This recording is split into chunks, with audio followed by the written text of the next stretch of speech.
Frostbite's been in development since 2006, and there's always been a roadmap and a plan for Gen 4 and beyond. So I like to think of Frostbite as an evolutionary process, and Frostbite 3 is the next step in that evolution. Frostbite 3 is a really powerful tool set. A gamer is going to experience a much more authentic, believable, and realistic-looking game. We have one unified program where you can create content that will run on everything from an iPhone to a next-gen console. And now it's really coming online and enabling the game designers to do way more than they've ever been able to do before. We spend significant effort on creating more dynamic and living environments. Before, they would have to go to a lot of work to make a tree feel like it swayed in the wind. Now we give them the tools to create the tree, and we let the game engine control how the wind affects that tree.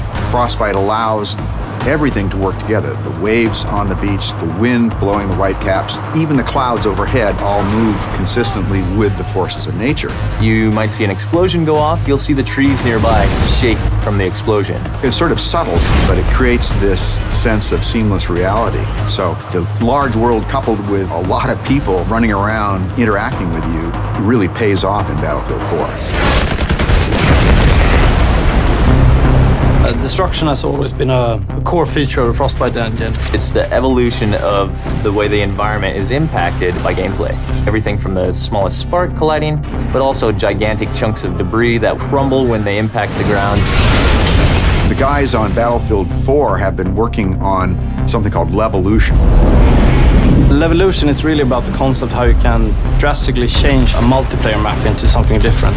It could be anything from a big building collapsing or to a dam breaking or anything really big game changer to the level. A recent feature that we've put in, and you'll see in Battlefield 4, is our networked water simulation.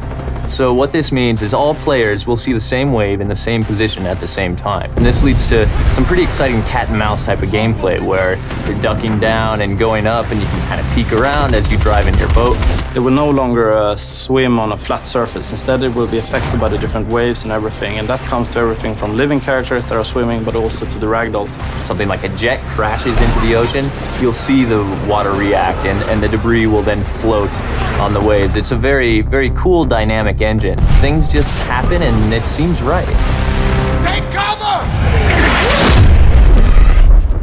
In Frostbite 3, we've made a priority of much more believable, emotionally believable characters. There's a whole slew of features in Frostbite that support that, and one of the most important is the way a person's eyes look.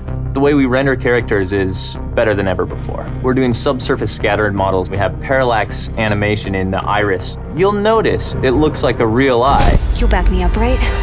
Frostbite 3 is so much more powerful than any engine I ever used before. And it's not just the specific features and the framework, it's the fact that we're collaborating with other teams around the world. In the past, before we had the Frostbite team, we were building a new engine every time and we were kind of stumbling constantly. Now, to have the team here to focus on new releases with new goodies means that we as a team can focus on the creative side to deliver better games, better experiences. Today's it's used by a lot of different genres, so everything from racing games to real-time strategy games and RPGs.